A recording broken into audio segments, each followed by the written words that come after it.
Teman-teman semua, di sini kami kelompok 1 puisi akan menjelaskan tentang pendekatan emotis dan juga estetis. Untuk pertama-tama, izinkan kami memperkenalkan diri terlebih dahulu. Saya Ahmad Maulana Sidik dengan NIM 12321201112 sebagai moderator dan rekan saya. Izin memperkenalkan diri, nama Holisa Ebina Azahra dengan NIM 12321200081. Di sini saya sebagai pemateri.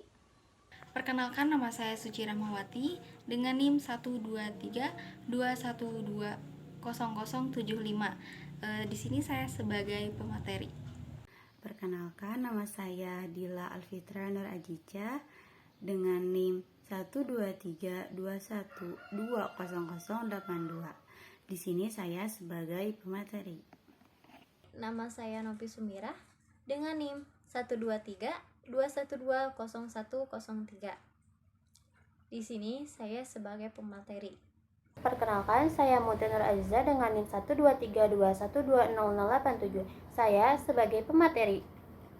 Langsung saja kita ke materi pertama tentang pendekatan dalam mengapresiasi sastra yang akan disampaikan oleh saudari Novi Sumirah. Padanya saya persilakan.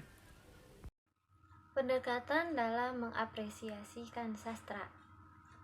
Pendekatan dapat diartikan sebagai proses membuat atau cara mendekati, dan dapat diartikan pula sebagai suatu usaha dalam rangka aktivitas penelitian untuk mengadakan hubungan dengan objek yang diteliti atau metode yang mencapai pengertian tentang masalah penelitian. Pendekatan itu sendiri adalah sebuah proses kegiatan di mana kita dapat memahami atau memaknai sebuah karya sastra. Sedangkan arti dari mengapresiasi adalah memberikan pengertian, pemahaman, dan penghargaan. Dan dapat ditarik kesimpulan bahwa mengapresiasi sastra adalah strategi pemahaman atau sebuah penilaian terkait karya sastra itu sendiri. Dan dalam apresiasi sastra ada sebuah proses memaknai serta menghargai terhadap karya sastra itu sendiri. Terima kasih kepada saudari Novi. Selanjutnya akan dipaparkan materi tentang apresiasi sastra yang akan disampaikan oleh saudari Mutia. Padanya saya persilakan. Baik, terima kasih kepada moderator yang telah mempersilahkan saya untuk menyampaikan materi pada kali ini. Materi selanjutnya adalah apresiasi sastra. Apresiasi sastra adalah kemampuan untuk mempelajari, memahami, dan mengevaluasi atau membuat penilaian kritis terhadap karya sastra. Apresiasi sastra ini melibatkan pengamatan, analisis, dan interpretasi terhadap karya sastra untuk memahami makna, nilai estetika, dan pesan yang terkandung di dalamnya. Baik, terima kasih. Selanjutnya akan dipaparkan mengenai materi jenis-jenis apresiasi sastra dan juga pendekatan emotif yang akan disampaikan oleh saudara Suci Rahmawati. Padanya saya persilakan. Teman-teman, baiklah, di sini saya akan menjelaskan tentang jenis-jenis apresiasi dan juga penerapan emotif. Nah, di sini ada beberapa jenis-jenis apresiasi. Yang pertama ada apresiasi tingkat empati, apresiasi tingkat estetis, dan juga apresiasi tingkat kritik. Nah, sebelum kepada penerapan emotif, saya juga akan membahas dulu sedikit tentang karya sastra. Karya sastra adalah salah satu bagian dari karya seni yang syarat berbagai nilai-nilai estetis. Nilai-nilai estetis tersebut diharapkan dapat dinikmati oleh pembacanya. Nah, apakah kalian pernah merasakan senang ataukah puas pada saat atau setelah membaca karya sastra? Nah, jika kalian pernah merasakannya, maka kalian telah merasakan nikmatnya karya sastra. Lalu di sini ada pengertian pendekatan emotif. Nah, pendekatan emotif merupakan pendekatan yang mengarahkan pembaca untuk mampu menemukan dan menikmati nilai keindahan atau estetis yang sering kita dengar ya dalam suatu karya sastra tertentu, baik dari segi bentuk maupun dari segi isi. Kaitannya dengan pendekatan emotif, nah Aminuddin mengemukakan bahwa pendekatan emotif adalah suatu pendekatan yang berusaha menemukan unsur-unsur yang mengaduk emosi atau perasaan pembaca. Hal itu berhubungan dengan keindahan penyajian bentuk maupun isi atau gagasan menarik dalam karya sastra. Ya, baik, terima kasih kepada saudari Suci Rahmawati yang telah menjelaskan materi. Untuk selanjutnya ada materi dasar pendekatan emotif yang akan disampaikan langsung oleh saudari Holisah. Kepadanya saya persilakan.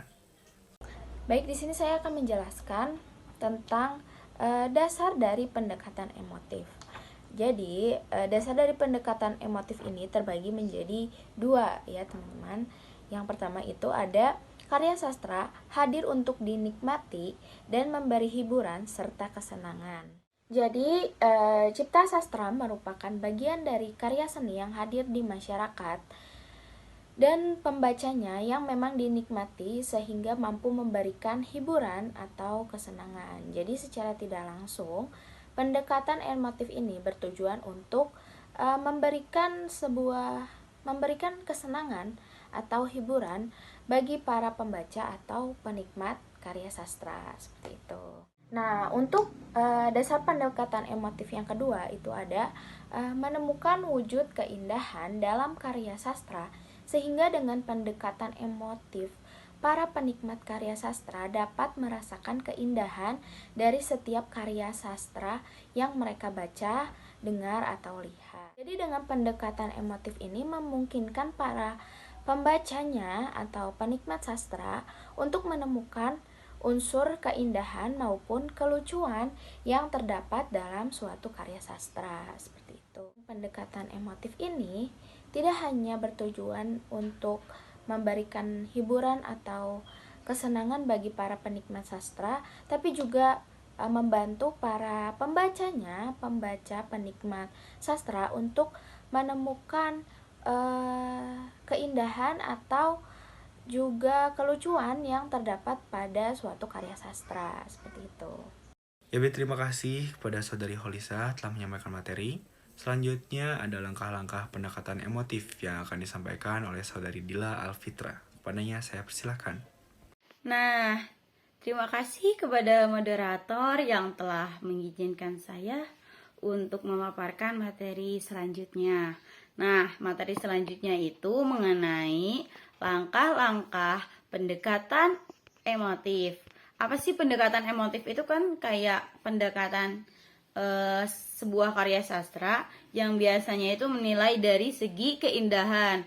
Nah, dari hal tersebut ternyata ada langkah-langkahnya yang dapat kita pelajari supaya dapat diterapkan dalam pendekatan emotif tersendiri. Nah, langkah yang pertama itu, pembaca harus melibatkan jiwanya ketika sedang membaca sebuah karya sastra, baik puisi maupun apapun. Yang dimaksud melibatkan jiwa adalah penghayatan saat membaca dari karya tersebut, dengan menganggap seolah-olah karya tersebut yang dibaca adalah milik sendiri untuk penguatan pembawaan sebuah karya sastra yang sedang dibaca.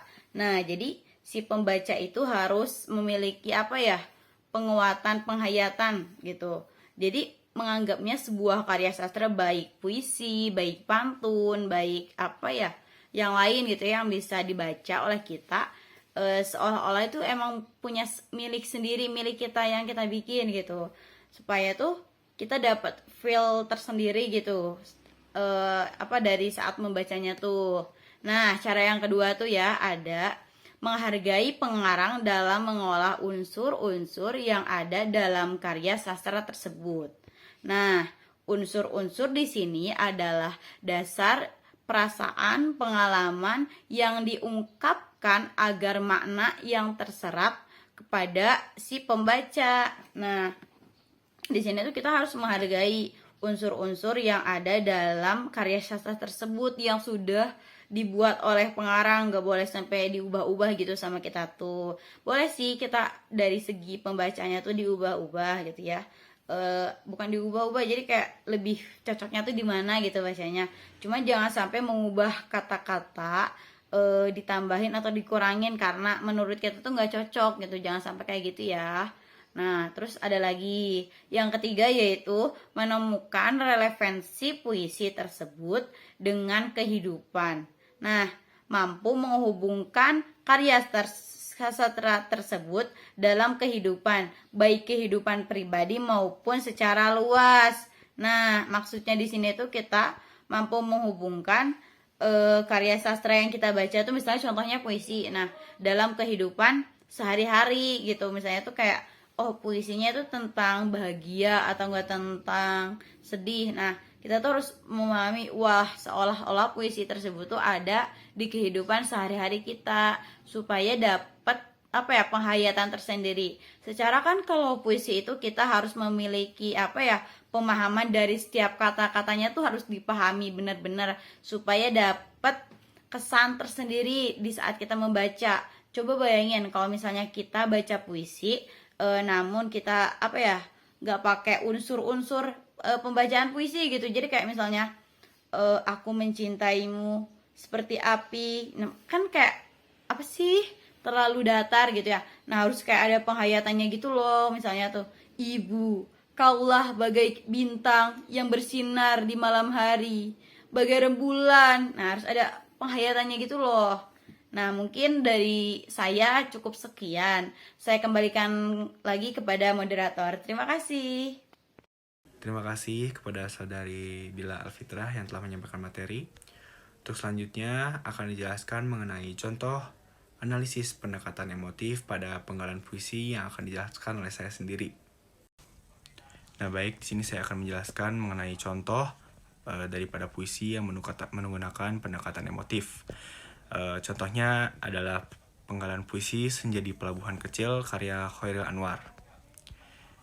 Di pelabuhan kecil aku menunggu, datang menjemput gelombang menggulung, membawa asmara, dan lalu kembali pergi, meninggalkan aku sendiri. Di tepian pelabuhan ini, aku menunggu dalam kesepian. Nah, seperti itu. Puisi ini penuh dengan emosi, perasaan penantian, kesepian, asmara. Jadi penulis ini menggunakan pendekatan emotif untuk mengekspresikan perasaannya, menggambarkan suasana hatinya, seperti penggunaan kata menunggu, kesepian, dan juga asmara. Semuanya menunjukkan emosi yang kuat dan juga mendalam. Jadi penulis itu seakan-akan ingin menyampaikan bahwa dia tuh sedang merindukan seseorang dan sedang menantikan seseorang di tepi pelabuhan, seperti itu. Terima kasih. Untuk selanjutnya akan dibacakan kesimpulan oleh saudari Holisa. Kepada saya persilakan. Adapun kesimpulan dari materi tentang pendekatan emotif ini adalah bahwa pendekatan emotif dalam mengapresiasi sastra adalah suatu pendekatan yang bertujuan untuk menemukan unsur-unsur emosi atau perasaan dalam suatu karya sastra.